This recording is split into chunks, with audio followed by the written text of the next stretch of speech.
Hello guys, welcome back to my channel. അപ്പോൾ ഇന്ന് episode 44 air ആയിരിക്കുന്നത്. അപ്പോൾ ഇന്നത്തെ എപ്പിസോഡ് തുടങ്ങി ആദ്യം തന്നെ ഉണ്ടായിരുന്ന ഒരു ഇഷ്യൂ എന്ന് പറഞ്ഞു കഴിഞ്ഞാൽ ഇന്നലത്തെ ഇഷ്യൂവിൻ്റെ കണ്ടിന്യൂഷനാണ്. അതായത് ഇന്നലെ അത് നടന്നപ്പോൾ റെനയ്ക്ക് വലിയ പ്രശ്നമൊന്നും ഉണ്ടായിരുന്നില്ല. പക്ഷെ ഇന്ന് റെനേനെ മുന്നിൽ നിർത്തി കളിക്കുന്ന ഒരാളുണ്ട് ആ ഹൗസിൽ. ആരാണെന്ന് മനസ്സിലായോ ഫ്രണ്ട്സ്? ബിന്നി, വേറെ ആരുമല്ല. ബിന്നിയാണ് റെനേനെ മുൻനിർത്തിയിട്ട് എന്താ പറയുക, ഓരോ സാധനം വിഷം പോലെ കുത്തി കൊടുക്കുന്നത്. അതായത് ഇന്നലെ ആര്യന്റെ ബെഡിൽ റെന കയറി കിടന്നു. അപ്പൊ പെട്ടെന്നൊന്ന് പേടിപ്പിക്കണം എന്നുള്ളൊരു ലെവലിൽ ഇങ്ങനെ ആര്യം പോയിട്ട് റെനയുടെ മേത്ത് കിടക്കാൻ പോകുന്ന പോലെ കാണിച്ചിട്ടുണ്ടായിരുന്നു. അത് അപ്പം തീർന്നൊരു സംഭവമാണ്. അത് വലിയ ഇഷ്യൂ ആക്കേണ്ട സംഭവമൊന്നുമല്ല.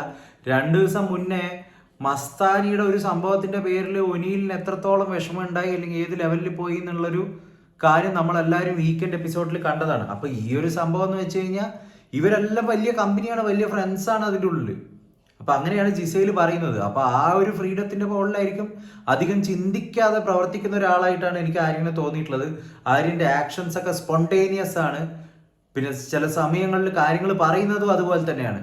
അപ്പൊ അത്തരത്തിലുള്ള ഒരാളുടെ നിന്ന് എക്സ്പെക്ട് ചെയ്യാൻ പറ്റുന്ന ഒരു കാര്യം തന്നെയാണ് ഇങ്ങനത്തെ ഒരു ആക്ഷൻ. അപ്പൊ അയാളുടെ ഒരു ഫ്രണ്ടായി നടക്കുമ്പോൾ ചിലപ്പോൾ അയാൾ അങ്ങനെ ചെയ്തു എന്ന് വരാം. പക്ഷെ ബോഡി ടച്ച് പോലും ചെയ്തിട്ടില്ല എന്നാണ് ആര്യം പറയുന്നത്. പക്ഷെ ഇന്ന് രാവിലെ കുത്തിത്തിരിപ്പിന്റെ ഭാഗമായിട്ട് റെന വരികയും ഇതേ സംഭവം ആര്യന്റെ അടുത്ത് ചോദിക്കുകയും ആര്യ അപ്പം തന്നെ ഡിസ്റ്റർബ്ഡ് ആവുകയാണ്.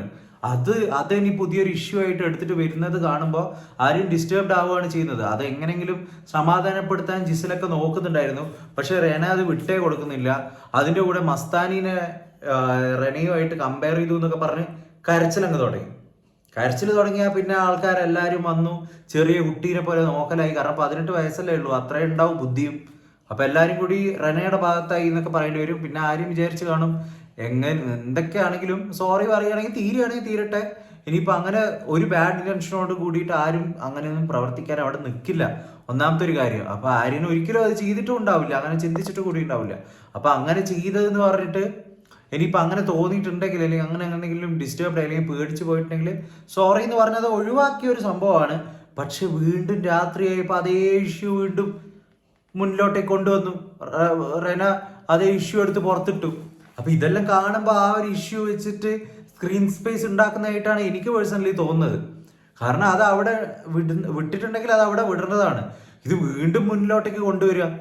റെന പറയണ്ടായിരുന്നു, ഞാൻ ആരെടുത്തും ഇത് ചർച്ച ചെയ്തിട്ടില്ല, എനിക്ക് സമാധാനപരമായിട്ട് തീർക്കാനായിരുന്നു ഇത്, ഞാൻ ആര്യനുമായിട്ട് മാത്രമായിരുന്നു സംസാരിക്കുന്നതെന്നൊക്കെ. അങ്ങനെ ഒരു സംഭവം ബിഗ് ബോസിൽ ഇല്ല റെനെ. അത് ലാലേട്ടൻ തന്നെ പറയണ്ടായിരുന്നു, നിങ്ങൾ എന്ത് പറഞ്ഞാലും അത് പബ്ലിക്കിന് മുമ്പിൽ എത്തുകയാണ്. നിങ്ങൾ അവിടെ 16 പേരാണുള്ളത്, പക്ഷെ ഇവിടെ ലക്ഷക്കണക്കിന് ആൾക്കാർ ഇത് കാണുന്ന ആൾക്കാരുണ്ട്. അപ്പൊ അത്രയും ആൾക്കാരുടെ മുമ്പിലോട്ടേക്ക് നിങ്ങൾ നിങ്ങളുടെ തന്നെ ആയിട്ടുള്ള ഒരു വിഷയം കൊണ്ടുവന്ന് വെക്കുകയാണ്. അപ്പൊ അത് നിങ്ങൾ ആലോചിക്കേണ്ട ഒരു സംഭവമാണ്. അതുപോലെ ഇന്നുണ്ടായിരുന്ന മെയിൻ ആയിട്ടുള്ള വേറൊരു സംഭവം എന്ന് വെച്ച് കഴിഞ്ഞാൽ ഷാനവാസും നെവിനും തമ്മിലുള്ള സംഭവം. ഈ നെവിന് പല റൂൾസും ബാധകമല്ല എന്ന് എനിക്ക് തോന്നിയിട്ടുണ്ട്. കിച്ചണിൽ കയറി അലമ്പുണ്ടാക്കുക, പൊതുവെ ഒരു അലമ്പിയ സ്വഭാവമായിട്ടാണ് എനിക്ക് തോന്നിയിരിക്കുന്നത്. അപ്പൊ ഈ നെവിൻ ഇന്ന് ചെയ്തവരുടെ എന്തോ മല്ലിയിലോ എന്തോ എടുത്തു.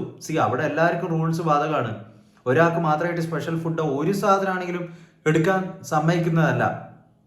അപ്പൊ അങ്ങനെ ഇരിക്കെ ഈ നെവിൻ എന്തോ പോയിട്ട് എടുത്തിട്ട് ഷാനവാസ് അവിടെ ചൂടാവുകയും ഷാനവാസ് ആ മല്ലിയില എടുക്കാൻ പോയപ്പോൾ കൈ തട്ടിയിട്ട് ആ സംഭവം നെവിന്റെ ഫുഡും തെറിച്ചു പോയി. ബിഗ് ബോസിന്റെ പ്രോപ്പർട്ടിയും പൊട്ടി. പക്ഷെ അതിന്റെ പേരിൽ വഴക്കുണ്ടായപ്പോഴാണ് പല കാര്യങ്ങളുടെ വിവരം പുറത്തു വരുന്നത്. അതായത് നെവിൻ ഷാനവാസിന്റെ അടുത്ത് മോശമായിട്ട് പെരുമാറിയെന്നും അത് എന്താ പറയാ ഷാനവാസ് വാൺ ചെയ്ത് നിർത്തിച്ചതാണെന്നും പറയുന്നുണ്ടായിരുന്നു. അതിന്റെ പേരിൽ നെവിന്റെ നോമിനേഷൻസും കാര്യങ്ങളൊക്കെ വന്നിട്ടുണ്ട്. അപ്പൊ അത് അത്രത്തോളം ശരിയാണെന്ന് നമ്മൾ ഇനിയുള്ള ദിവസങ്ങളിൽ അല്ലെങ്കിൽ മുന്നത്തെ ക്ലിപ്സ് ആരെങ്കിലും കണ്ടിട്ടുണ്ടെങ്കിൽ അതൊക്കെ ഇനിയിപ്പോൾ റീപോസ്റ്റ് ആയിട്ട് വരുമ്പോൾ നമുക്ക് മനസ്സിലാവും. ഷാനവാസ് അങ്ങനെ പറഞ്ഞിട്ടുണ്ടെങ്കിൽ ലൈവ് കാണുന്ന ആൾക്കാരാണെങ്കിൽ അതൊക്കെ എന്തായാലും മനസ്സിലായിട്ടുണ്ടാവും.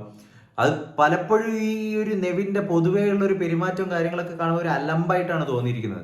ഇപ്പൊ ആദിലായ നൂറൊക്കെ വെച്ച് നോക്കുവാണെങ്കിൽ വളരെ ഡീസെന്റ് ആയിട്ടാണ് അവരെല്ലാവരുടെ അടുത്തും പെരുമാറുന്നതായിക്കോട്ടെ. പക്ഷെ നെവിൻ ഉപയോഗിക്കുന്ന ഭാഷ തന്നെ അല്ലെങ്കിൽ വേറെ അർത്ഥത്തിലുള്ള പല സംഭാഷണവും ഉപയോഗിച്ചിട്ടുണ്ട്. ബാഡ് മീനിങ്ങിലുള്ള കാര്യങ്ങളൊക്കെ ഷാനവാസിന്റെ അടുത്ത് സംസാരിച്ചിട്ടുണ്ട് എന്നാ പറയുന്നത്. അതൊരു പ്രോഗ്രസീവ് തോട്ടായിട്ട് ചിന്തിക്കണം എന്നൊക്കെയാണ് പൊട്ടൻ നെവിൻ വന്നിട്ട് പറയുന്നത്. അതെങ്ങനെയാണ് ശരിയാവുക നെവിനെ? അത്രയ്ക്കുള്ളൊരു ബോധം ബോഡി എനിക്കില്ലേ? അത് മറ്റൊരാൾക്ക് നിങ്ങളുടെ ആക്ഷൻസ് എന്തും ഡിസ്റ്റർബ്ഡ് ആവുന്നതാണെങ്കിൽ നിങ്ങൾ അവിടെ അത് നിർത്തേണ്ടതാണ്. അല്ലെങ്കിൽ അങ്ങനെ ഒരു പരിധിയിലോട്ടേക്ക് കൂടി നിങ്ങൾ എത്തിക്കാൻ പാടില്ലാത്തതാണ് ആ ഒരു സംഭവം. അവിടെ പ്രോഗ്രസീവ്നെസ്സുമായിട്ട് ഒരു ബന്ധവും ഇല്ല. അത് കൃത്യമായിട്ട് ആദ്യം അത് ചൂണ്ടിക്കാണിച്ച് പറയുകയും ചെയ്തിട്ടുണ്ടായിരുന്നു. ഇന്ന് നടന്നിരിക്കുന്ന മെയിൻ ആയിട്ടുള്ള സംഭവം എന്ന് വെച്ചാൽ ഇതൊക്കെയാണ്. അപ്പോൾ റെനേനെ വെച്ച് നമ്മുടെ ബിന്നി നല്ലപോലെ കളിക്കുന്നുണ്ട്. അത് അടുത്തെങ്കിലും റെന മനസ്സിലാക്കിയിട്ടുണ്ടെങ്കിൽ ഈ കുത്തിത്തിരിപ്പിൽ നിന്ന് റെനയ്ക്ക് രക്ഷപ്പെടാം, അല്ലെങ്കിൽ റെന വൈകാതെ ഔട്ടാവുന്നതാണ് എനിക്ക് തോന്നുന്നത്. അപ്പോൾ ഇന്ന് നടന്നിരിക്കുന്ന മെയിൻ ആയിട്ടുള്ള സംഭവങ്ങൾ അതൊക്കെയാണ്. നിങ്ങൾക്ക് എന്താണ് ഇന്നത്തെ എപ്പിസോഡിൽ തോന്നുന്ന കാര്യങ്ങൾ എന്ന് വെച്ച് കഴിഞ്ഞാൽ കമന്റ് ഡൗൺ ചെയ്യൂ. Will come with another video next time. Until then take care and bye by.